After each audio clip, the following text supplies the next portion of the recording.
யோபின் பொறுமையை குறித்து கேள்விப்பட்டிருக்கிறீர்கள். கர்த்தருடைய செயலின் முடிவையும் கண்டிருக்கிறீர்கள்.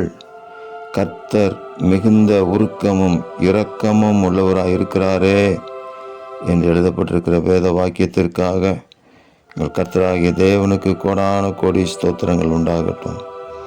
கர்த்தருடைய செயல், உங்களுடைய அதிசயம், உங்களுக்காக பொறுமையோடு காத்திருக்கிற பிள்ளைகளுடைய வாழ்க்கையில் வெளிப்படட்டும். மிகுந்த உருக்கமும் இரக்கமும் உள்ளவரே, ஒவ்வொருவரும் அவர்களுக்கு நியமித்திருக்கிற ஓட்டத்தில் பொறுமையோடு ஓடும் பொழுது தேவன் குறுக்கிட்டு அதிசயங்களை செய்து 2 மடங்கு ஆசீர்வாதம் பெற்ற அந்த யோபை போல ஒவ்வொரு பிள்ளைகளும் உம்முடைய நாமத்தினால் இரட்டத்தனையான நன்மைகளை பெற்று ஜீவனுள்ள தேவனுக்கென்று சாட்சிகளாக வாழ கிருபை தாருங்க.